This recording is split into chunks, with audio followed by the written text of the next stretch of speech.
Mateo capítulo 9, versos 35 al 38, leo en el nombre del Señor. Jesús recorría todas las ciudades y las aldeas, enseñando en las sinagogas de ellos, proclamando el evangelio del reino y sanando toda enfermedad y toda dolencia. Y viendo las multitudes tuvo compasión de ellas, porque estaban angustiadas y abatidas, como ovejas que no tienen pastor. Entonces dijo a sus discípulos: la cosecha es mucha, pero los obreros pocos. Por tanto, pidan al Señor de la cosecha que envíe obreros a su cosecha. El nombre de esta predicación es: se necesitan obreros. Cuenta la historia de un viajero que se topó en cierta ocasión con 3 canteros. Los canteros son los que trabajan las piedras, ¿no? Que se esforzaban por labrar la misma piedra. A los 3, este viajero hizo la misma pregunta: ¿qué estás haciendo? El primero contestó: ¿acaso no lo ve? Picando piedra. El segundo le dijo: lo que me mandan con tal de ganarme la vida y mantener a mi familia. Y el tercero respondió con entusiasmo: construyendo una catedral. Esta es precisamente la piedra llamada clave que cierra el arco y hace que pueda soportar todo el peso de la bóveda. Debe ser perfecta para que encaje y he de esforzarme en que así sea. Mi trabajo es muy importante. Los 3 estaban haciendo lo mismo, trabajando la misma piedra, pero con visiones distintas de su trabajo. La pregunta para nosotros esta mañana es: ¿cómo valoramos cada uno de nosotros nuestro trabajo para el Señor? Lo cierto es que si hemos sido alcanzados por la gracia del Señor, somos obreros. Y nuestro trabajo en el reino de Dios es importante. Somos parte del equipo de Dios, imagínate. Qué gran privilegio se nos ha dado. Y a la vez es una gran responsabilidad de la cual tendremos que dar cuenta delante de nuestro Señor. Oremos antes de continuar. Padre, te damos gracias por esta gran oportunidad que tú nos brindas de poder una vez más reunirnos y compartir tu palabra. La hemos leído, Señor, que lo que ya está preparado, Señor, pueda ser alimento, desafío, Señor, y corrección para nosotros como iglesia local. Te lo pedimos en el nombre de Jesús. Amén y amén. En el verso 35 yo he colocado este punto: activo, pero no activista. Dice: Jesús recorría todas las ciudades y las aldeas, enseñando en las sinagogas de ellos, proclamando el evangelio del reino y sanando toda enfermedad y toda dolencia. El Señor Jesucristo, siendo Dios, imagínense esto, recorrió las aldeas, recorrió las ciudades, dice acá, anunciando el evangelio. Esta frase puede ser entendida en el contexto de Mateo como una especie de resumen de la actividad del Señor, pero con todo nos muestra el trabajo persistente de nuestro Señor Jesucristo. El Señor se dirigía a las sinagogas judías, que eran los centros religiosos de enseñanza. Ejercicio similar hicieron los apóstoles, ¿no? Y en el libro de Hechos se relata que en un punto los judíos empezaron a rechazar el mensaje del evangelio, y entonces Pablo toma esta decisión. En Hechos 13:46 dice: entonces Pablo y Bernabé hablaron con valor y dijeron: era necesario que la palabra de Dios les fuera predicada primeramente a ustedes, es decir, los judíos en las sinagogas, pero ya que la rechazan y no se juzgan dignos de la vida eterna, así que ahora nos volvemos a los gentiles. ¿Sí? Ahí Pablo comenzó su ministerio con más insistencia o con más dirección hacia los gentiles. ¿Qué hacía el Señor? Bueno, con anterioridad Él predicaba, enseñaba, dice el texto, ¿no? Enseñaba en las sinagogas de ellos. La forma de enseñanza entendemos proclamando el evangelio del reino. Además sanaba toda enfermedad y toda dolencia. El evangelio del reino, dice un autor, al parecer se refiere al reinado de Dios en los corazones humanos, que algún día será consumado en toda la tierra. ¿Sí? Está hablando en términos de los últimos tiempos, donde el reinado de Dios va a ser patente en el corazón de cada ser humano que ha venido a la fe en Cristo. El término evangelio ya es conocido para nosotros, ¿cierto? Evangelios son buenas nuevas. El término llegó a tener una expresión común para Pablo al referirse a la vida, las enseñanzas, la resurrección, la segunda venida y el ofrecimiento de salvación que hay en Jesucristo. Recién a partir del siglo II, dice acá, se empezó a denotar los 4 relatos escritos como los evangelios del Señor Jesucristo. El Señor entonces enseñaba, hermanos, lo primero que tenemos que poner atención, enseñaba proclamando el evangelio, y si el Señor Jesucristo estaba invertido en hacer esto, ¿usted cree que nosotros como iglesia de Cristo podríamos hacer otra cosa mejor que proclamar el evangelio? Muchas veces nos perdemos con estrategias, con formas que parecen exitosas, que parecen llamar a las multitudes, pero lo que el Señor Jesucristo hizo es lo mismo que nosotros tenemos que hacer hoy, proclamar el evangelio, proclamar la palabra de Dios. Cualquier otro mensaje carece de valor al lado del evangelio, porque cualquier otro mensaje no tiene la trascendencia que el evangelio tiene. Cualquier otro mensaje no puede ofrecerle al hombre salvación, no puede ofrecerle al hombre reconciliación con Dios. Es el evangelio un mensaje exclusivo. Por eso es que el Señor Jesucristo se ocupó de andar cuanto más pudo anunciando el evangelio, anunciando su obra, anunciando que la promesa hecha en el Antiguo Testamento se había cumplido a través de su venida a la tierra. Dice además que el Señor sanaba enfermos, dolencias. Esto debemos entenderlo como una credencial, ¿sí?, que autentificaba quién Jesucristo era y que se estaba cumpliendo lo que se había dicho anteriormente por los profetas del Antiguo Testamento. Por ejemplo, en Isaías capítulo 35, versos 5 al 6 dice: entonces se abrirán los ojos de los ciegos y los oídos de los sordos se destaparán. El cojo entonces saltará como un ciervo y la lengua del mudo gritará de júbilo, porque aguas brotarán en el desierto y arroyos en el Arabá. ¿Recuerda usted lo que respondió el Señor Jesucristo a los mensajeros de Juan el Bautista cuando preguntaron: ¿eres tú el que ha de venir o esperamos a otro? La respuesta está en Mateo capítulo 11, versos 4 al 5. Jesús respondió: vayan y cuenten a Juan lo que oyen y ven. Los ciegos reciben la vista, los cojos andan, los leprosos quedan limpios, los sordos oyen, los muertos son resucitados, y a los pobres, escuche bien, se les anuncia el evangelio. Es decir, el Señor Jesucristo estaba diciendo: esto que fue dicho por Isaías hace cientos de años atrás, lo estoy cumpliendo yo. Cuéntenle eso a Juan el Bautista, para que se quede tranquilo. Yo soy el que había de venir, en otras palabras. Y también en Isaías 65:1 dice: el Espíritu del Señor Dios está sobre mí, porque me ha ungido el Señor para traer buenas nuevas a los afligidos. Me ha enviado para vendar a los quebrantados de corazón, para proclamar libertad a los cautivos y liberación a los prisioneros. No dice aquí literalmente la palabra milagros, pero sí una obra sobrenatural de liberación, de sanidad interior y de restauración. Otra vez en el Nuevo Testamento Jesús se aplica a sí mismo lo dicho por el profeta Isaías en Lucas 4, versos 17 al 21. Dice: le dieron el libro del profeta Isaías y abriendo el libro halló el lugar donde estaba escrito: el Espíritu del Señor está sobre mí, porque me ha ungido para anunciar el evangelio a los pobres, me ha enviado a proclamar libertad a los cautivos y recuperación de vista a los ciegos, para poner en libertad a los oprimidos, para proclamar el año favorable del Señor. Y escuche esto: cerrando el libro, lo devolvió al asistente y se sentó, y los ojos de todos en la sinagoga estaban fijos en él. ¿Imagina la escena? Y el Señor concluye con esto y comenzó a decirles: hoy se ha cumplido esta escritura que han oído. Los evangelios, sobre todo Mateo, muestran cómo el Señor Jesucristo hizo milagros, sanó ciegos, sordos, cojos, leprosos, en clara resonancia a estos pasajes descritos en Isaías 35 y 61, que el profeta Isaías escribió cientos de años antes. Si no me falla la memoria, por lo menos 600 años antes. El Señor, iglesia, ¿sigue haciendo milagros hoy? ¿Sí? ¿Sigue haciendo milagros hoy?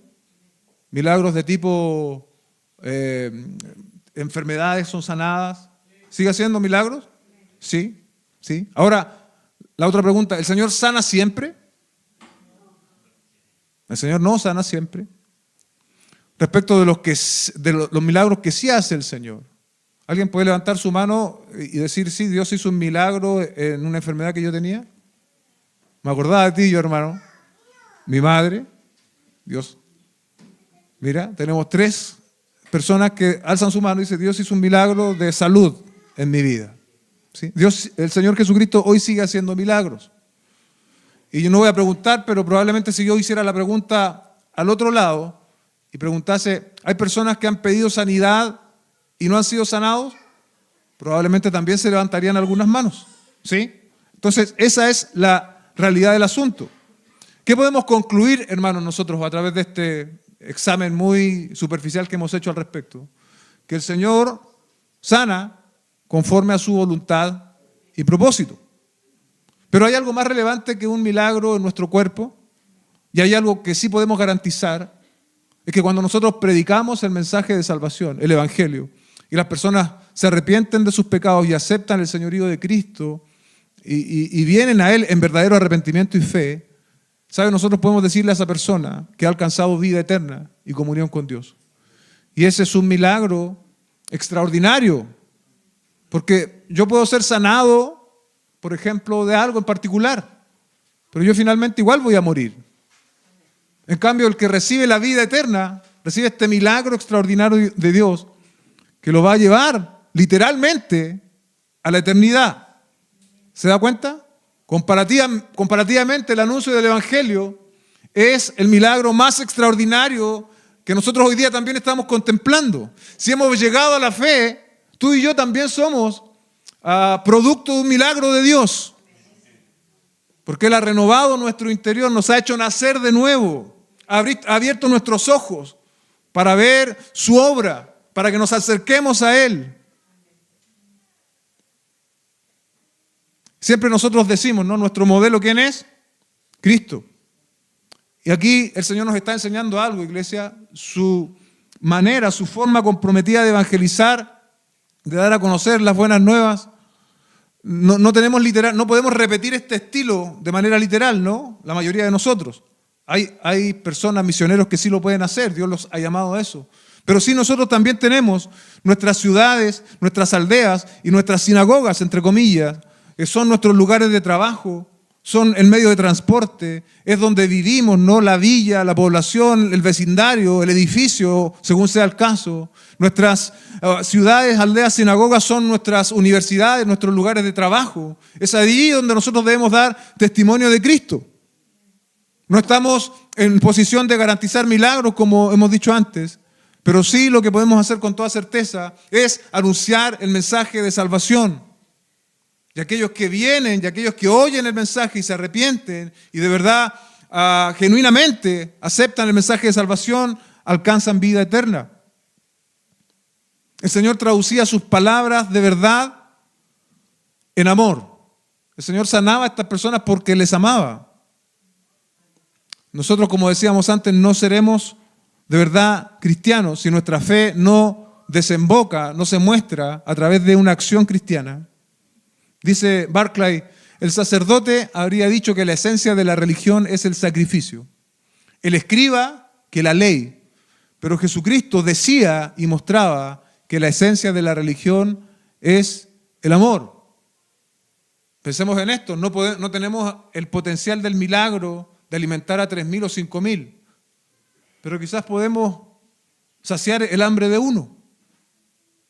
Y ya estaremos mostrando el amor de Cristo a las personas. En cada oportunidad que se nos dé, iglesia, tenemos que hablar de Cristo. Tenemos que hablar de la obra que Él ha hecho en nosotros.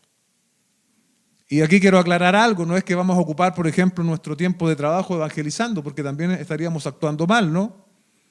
Pero sí es posible decirle a alguien que tú estás compartiendo, mira, ahora estamos trabajando, o yo estoy trabajando, no te puedo compartir el mensaje extensamente, pero dame tu teléfono y nos ponemos de acuerdo y yo tengo algo que decirte.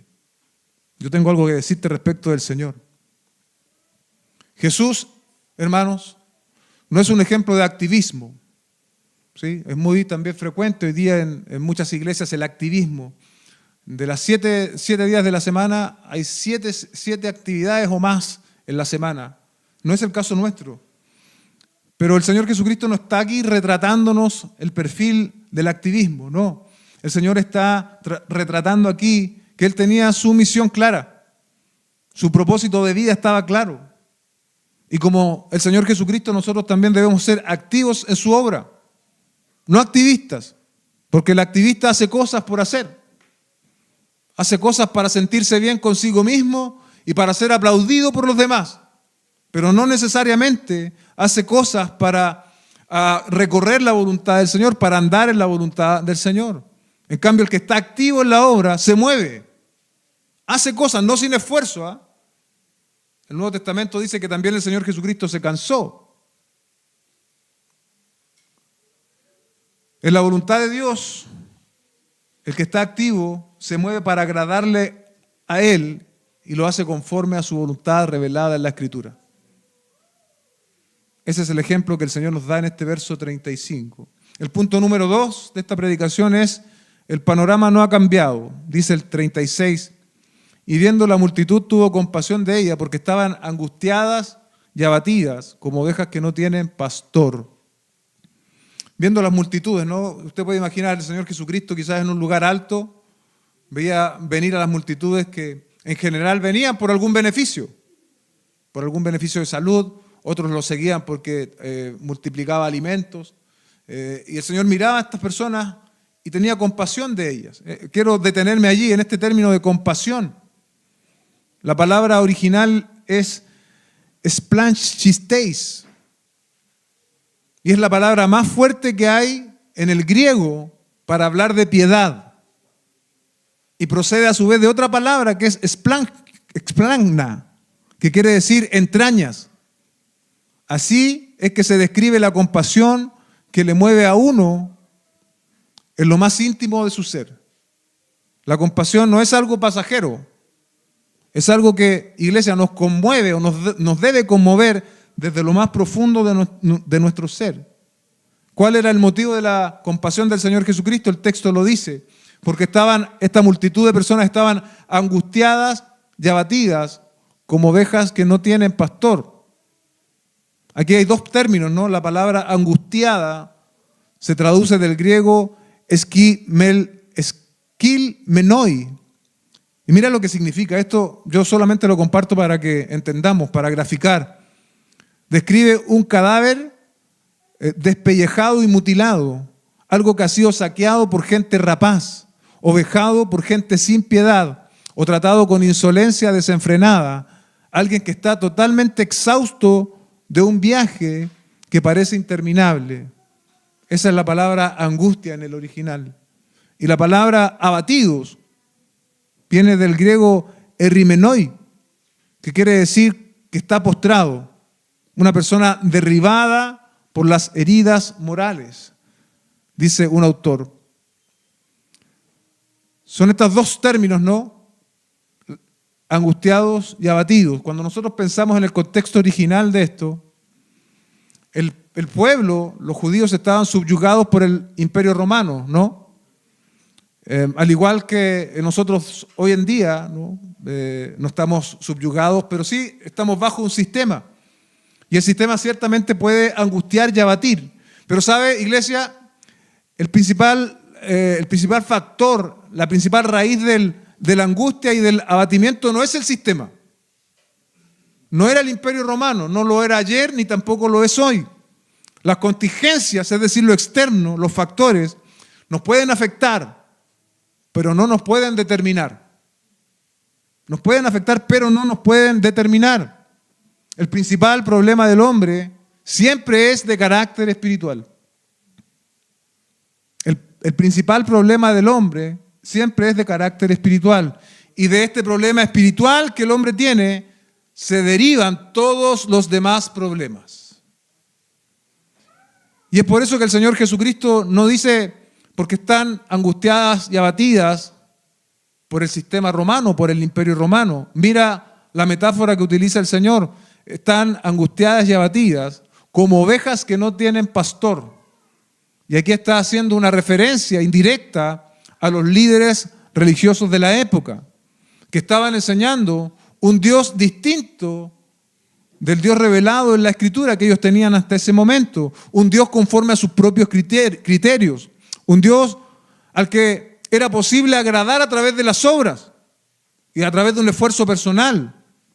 En este sentido, las personas de la época no tenían una verdadera guía espiritual. Dice un autor, los líderes religiosos que deberían dar fuerza para vivir estaban desconcertando a las personas con argumentos sutiles acerca de la ley que no ofrecían ni ayuda ni consuelo. Cuando deberían estar ayudando a las personas a mantenerse en pie, estaban doblegándolas bajo el peso insoportable de la ley de los escribas. Les ofrecían a las personas una religión que era un obstáculo en vez de un apoyo. Debemos recordar siempre que el cristianismo existe no para desanimar, sino para animar. No para doblegar a las personas con cargas, sino para hacer que se remonten con alas de águilas, dice William Barclay. Es por eso que el Señor Jesucristo en Mateo 11:28 dice, vengan a mí todos los que están cansados y cargados, y yo os haré descansar, porque precisamente Jesucristo es el buen pastor. Él puede hacer esta oferta y Él puede cumplirla de manera cabal. Dice, vengan a mí todos, sin excepción. No importa tu origen, no importa si eres pobre o rico, no importa si estás quebrado económicamente, emocionalmente, vengan todos los que están cansados y cargados. Y la garantía que el Señor Jesucristo da es que Él va a darte descanso. Por eso dice el texto que el Señor Jesucristo miró a las multitudes y tuvo compasión por las multitudes. ¿Y qué de nosotros, amados hermanos, cuando vemos las multitudes hoy en general? Cuando vemos las noticias a diario, cuando vemos las redes sociales, cuando en nuestro propio entorno cercano, ¿no? Vecinos, compañeros, están en esta situación, están abatidos, están angustiados. Nos levantamos con superioridad moral. Este mundo está perdido. No hay nada más que hacer. O sentimos como el Señor Jesucristo, experimentamos una compasión al ver la condición de este mundo. Hay personas hoy en el mundo que están angustiadas, abatidas, sin rumbo, sin dirección. Y siguen habiendo hoy falsos pastores, falsos maestros, filosofías que son incapaces de saciar a las personas, son incapaces de conducirlas. Van de una moda en otra, ¿se da cuenta? Van de una moda a otra. Otros tienen el asunto de los logros materiales. El logro material les satisface y van de un logro material a otro, intentando buscar tener sentido para sus vidas. El abanico, hermanos, el abanico de la presentación hoy en día de la angustia y el abatimiento es diverso. Se manifiesta de muchas maneras, de distintas maneras. Solo algunos datos para que tengamos en consideración respecto de esta angustia y abatimiento en el cual vive la sociedad hoy en día. A nivel mundial, hay un 5.7 personas, según la OMS, estos son 332 millones de personas que sufren de depresión. Y sabe, hay tres países que encabezan esto: Siria, Reino Unido y Chile. Entre aquellos países, ¿no?, que tienen el más alto índice de depresión. La depresión es la segunda causa de discapacidad. Y esto es triste, hermano. Contribuye a unos 727.000 suicidios anuales. ¿Escuchó bien? 727.000 suicidios anuales. Y los que más sufren depresión hoy en día, o en los últimos años, son jóvenes entre 15 y 29 años. Si usted divide estos 727.000 en 365 días, estamos hablando de que diariamente se están quitando la vida 1.991 personas, 83 personas por hora. Y en el tiempo que nosotros estamos en este servicio, 1 hora y media, 124 personas al menos se han quitado la vida. Porque las personas están angustiadas, abatidas, porque vagan sin un pastor. Sufren pensamientos recurrentes de muerte, ideas de suicidio, intentos de autolesión, aislamiento social, abandono de las responsabilidades laborales, académicas, familiares. Son algunos síntomas de la depresión. Tristeza persistente, pérdida de interés o de placer en las actividades que antes les resultaban agradables. Desesperanza respecto del futuro. Desesperanza respecto del futuro.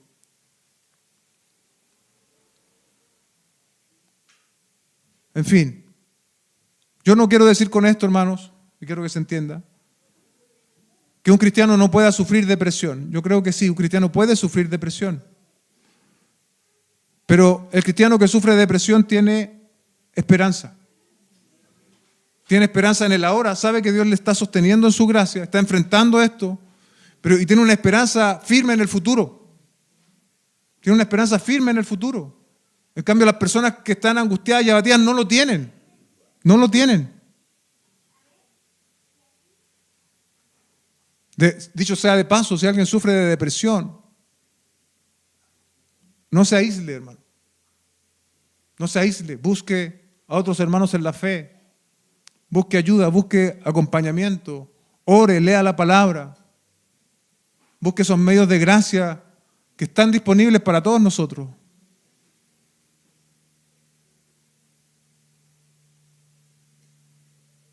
Estas personas están angustiadas, abatidas, como hemos dicho, pero sin esperanza, en total oscuridad. Y esto, hermanos, solo puede ser remediado al venir al redil del buen pastor. Dice William Hendrickson, un autor, están completamente exhaustas y expuestas a las bestias rapaces, al viento, a la intemperie, al hambre y a la sed. ¿Qué animal doméstico es más dependiente y por eso más indefenso cuando se deja solo que la oveja? La oveja descuidada, sin protección, que no es buscada. ¿Qué cuadro de los pecadores abandonados a su suerte u hostilizados por los rabinos de aquel tiempo? La gente como ovejas necesitaba verdaderos guías y pastores. Esto no, la angustia y el abatimiento no solo se restringe a la depresión. Como les decía antes, también se manifiesta en el materialismo. Yo voy a resolver todas mis cosas teniendo más. Eso es lo que yo tengo que hacer. Tengo que alcanzar más, tengo que tener más dinero, tengo que tener una casa, tengo que tener un auto y así voy a estar bien. Pero ¿sabe lo que pasa? Muchas personas llegan a tener todo eso, pero no les da la paz que ellos piensan. No les da la paz, están angustiados y abatidos porque han buscado la guía en otras cosas. Las falsas religiones, las sectas. En general, las falsas religiones y las sectas hacen que la gente cumpla una serie de ritos para que ellos se sientan tranquilos consigo mismos y les garantizan que de esa manera van a estar bien con Dios. Entonces tú tienes que ir a entregar estos libros, tú tienes que golpear tantas puertas, tú tienes que traer tanto dinero acá y entonces vas a estar bien con Dios. Están igualmente angustiados y abatidos, están tratando de dar algo a cambio por una paz, por una supuesta paz. Pero en la panorámica de Dios a través de Cristo no funciona así, porque nosotros también estábamos angustiados y abatidos. Pero ¿qué es lo que hicimos? Venimos a las plantas del Señor en arrepentimiento y fe, y Él nos abrazó, y Él nos alcanzó por su pura gracia, porque venimos con manos vacías. No veníamos con nada que ofrecer al Señor a cambio, más que una vida paupérrima, muerta y baja. El Señor así nos recibe y así obra en nuestros corazones. El agnosticismo, ¿no? Esta idea de que existe un Dios o que existe algo que creó todo, pero que es impersonal, que no puede llegar a tener una relación con nosotros. El ateísmo directamente dice que no hay nada, no hay Dios. Todo es producto de la casualidad. También son ideas que hoy día están ocupando la mente, ¿no?, de las generaciones actuales. Porque los profesores en la enseñanza media y en la universidad son personas que son en general agnósticos. El agnóstico suena como algo más intelectual, ya no se ocupa tanto el ateo, sino que soy agnóstico, como que da un espacio, ¿no? Y no solo se enseñan materias en la universidad y en la enseñanza media, sino que se enseñan cosmovisiones y filosofías. Jóvenes que están aquí estudiando, disciernan lo que están oyendo, disciernan lo que están oyendo. Porque el mundo quiere convencerte de que no hay Dios. El mundo quiere convencerte de que todo termina ahora. Pero va a haber un día cuando todo esto termine. Y dice la Escritura que toda lengua va a confesar que Jesucristo es el Señor. Toda lengua, sin excepción. Unos confesarán para vivir eternamente con Cristo y otros confesarán para reconocer que ignoraron a Dios, para estar eternamente en condenación en el infierno. El antropocentrismo, ¿no?, que pone al hombre en el centro. Lo importante somos nosotros. Nosotros podemos solucionar todo. También es un falso guía de este tiempo. Pone en evidencia todo esto, la condición espiritual de los hombres que no conocen a Cristo. Verso 37 dice: entonces Jesús dijo a sus discípulos: la cosecha es mucha, pero los obreros pocos.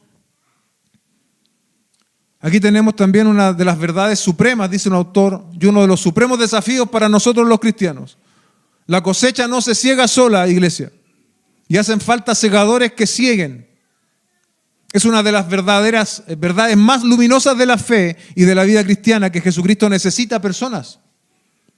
En el diseño de Dios, Él escogió hacerlo así. Necesita obreros. El Señor aquí se está dirigiendo de manera específica a sus discípulos y usa esta metáfora no agrícola. Hay mucha cosecha y hay pocos obreros. Jesús sabe que toda persona cargada de culpa en estas grandes multitudes va rumbo al día de la muerte y el juicio final. Estas multitudes sugieren una lamentable falta y necesidad de labor evangelística para cubrir esta falta. Sugieren la necesidad imperativa de algo similar al arduo trabajo requerido que se necesita para cosechar el grano maduro sin más demora. Las inmensas multitudes, por tanto, en forma muy adecuada son llamados la mies, el extenso campo que necesita atención inmediata. Volviendo al versículo anterior, ¿no?, donde se nos dice que las personas están angustiadas y abatidas, como personas que no tienen pastor. ¿Y sabe quién puede hacer? Bueno, el Señor Jesucristo ya hizo algo al respecto, pero el Señor Jesucristo hoy día también lo quiere hacer, lo necesita hacer a través de obreros.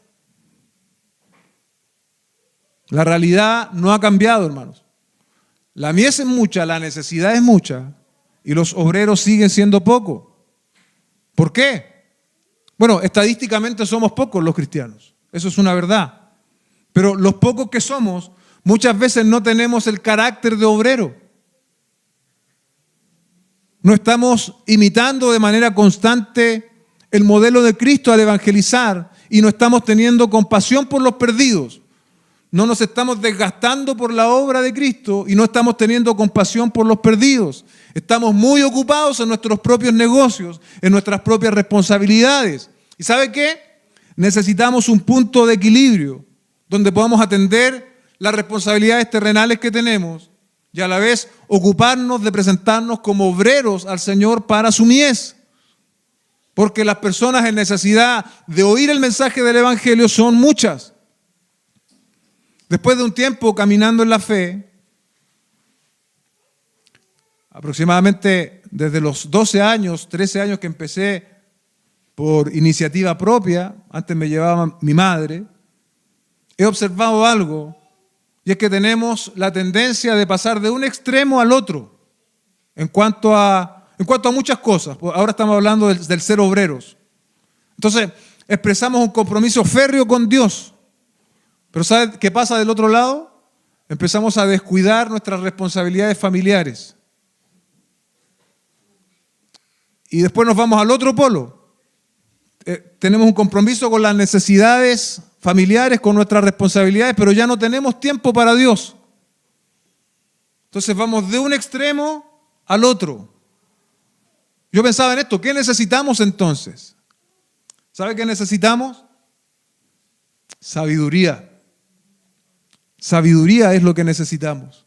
Santiago 5:1 dice, si alguno de vosotros tiene falta de sabiduría, pídala a Dios. ¿Cuántos están pidiendo sabiduría hoy?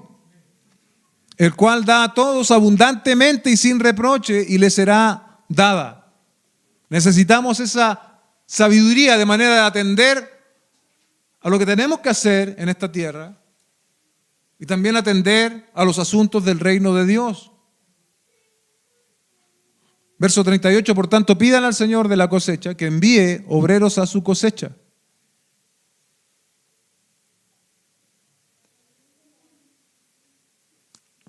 Los discípulos debían orar por esto, como también lo debe hacer la iglesia de este tiempo y como también lo debe hacer esta iglesia local en particular. ¿Estamos orando por esto? Señor, envía obreros, no personas con ganas de figurar, no personas con ganas de tener puestos, no espectadores, no opinadores, no teólogos de escritorio, no personas hipercríticas. Señor, manda obreros, hombres y mujeres dispuestos a tomar las herramientas que Dios les ha dado para trabajar en su obra. Oremos, hermanos, oremos, iglesia, para que Dios mande obreros y aún haga de muchos de los que están aquí presentes esta mañana personas más comprometidas con su obra, dispuestos a invertirse en otras personas que están en necesidad de oír el Evangelio. Podemos descansar hasta este punto, ¿se da cuenta? Porque es Dios quien envía, pero somos nosotros los que debemos pedir. Dios nunca va a enviar algo malo, ¿se da cuenta? Cuando Dios envía personas entusiastas, personas diligentes, personas que quieren. Y esas personas somos muchos de los que estamos aquí esta mañana. Es tiempo de trabajar, hermanos. Quizás algunos de ustedes están hoy día en la banca, ¿sí?, ocupando el término futbolístico, esperando ser llamados. Pero quiero decirte de parte de Dios y por esta palabra que es tiempo de trabajar. La mies es mucha, la cosecha es mucha y los obreros son pocos. William Barclay hace un interesante comentario. Dice, la oración no es suficiente. Puede que alguien diga, voy a orar todos los días de mi vida para que venga el reino de Dios. Pero en esto, como en otras cosas, la oración sin las obras es una cosa muerta. Martín Lutero tenía un amigo que pensaba como él acerca de la fe cristiana. Era otro fraile. Llegaron a un acuerdo. Lutero saldría al campo de batalla para que hubiera una reforma y su amigo se quedaría en el monasterio sosteniendo a Lutero en la oración. Y así empezaron. Una noche el amigo de Lutero tuvo un sueño. Vio un gran campo de trigo tan grande como el mundo y a un solo hombre que estaba tratando de cegarlo, una tarea imposible y descorazonadora.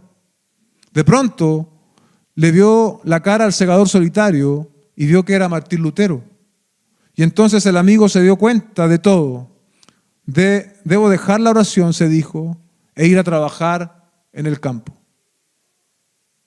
Ir a trabajar en el campo.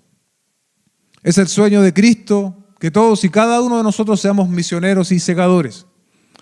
Hay algunos que no pueden hacer más que orar porque la vida los ha dejado inútiles para otra cosa.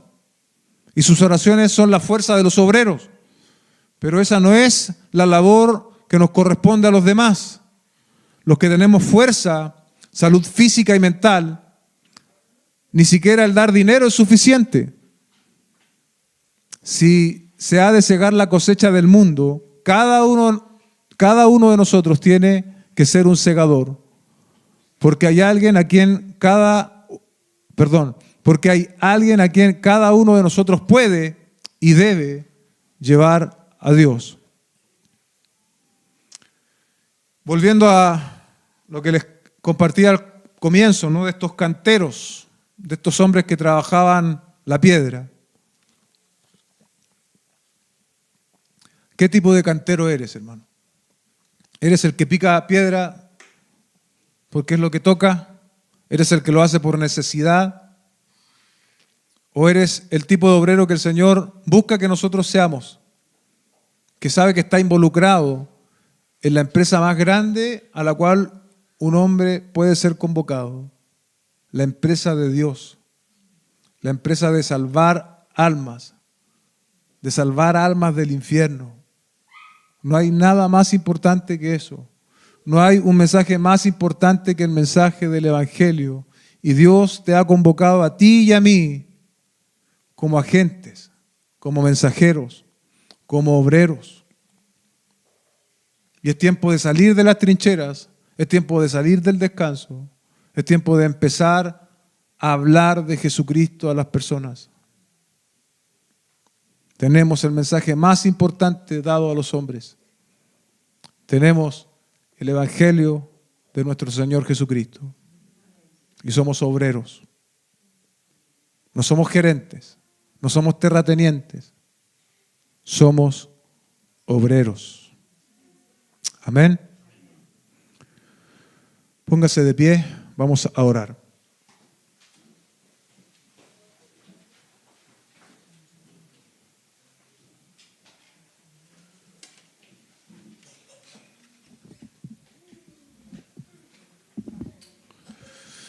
Cierre sus ojos, oremos juntos al Señor. Padre Celestial, te damos gracias esta mañana por la hermosa oportunidad que tú nos concedes de reunirnos con la familia de la fe, con los salvados, con los redimidos, Señor. Es un alto honor que tú nos brindas, Señor. Esta mañana estamos compartiendo esta enseñanza de la gran responsabilidad y del gran privilegio que cada uno de nosotros tiene de anunciar las virtudes de aquel que nos llamó de tinieblas a su luz. Haznos responsables, Señor. Permite que esta mañana la excusa pueda ser descubierta y pueda ser sacada de nuestro vocabulario y de nuestro corazón. Y que podamos empezar a compartir el mensaje del Evangelio con más resolución, con más interés, con más entusiasmo. Permítenos presentarnos como obreros delante de tu presencia, como personas que quieran, Señor, servirte, no con exigencias, Señor, sino simplemente con un heme aquí. Señor, ¿a quién? ¿Dónde? Aquí estoy. Soy un obrero, deseo ser un obrero para ti. Te lo pedimos todo esto en el nombre de nuestro Señor Jesucristo. Amén y amén.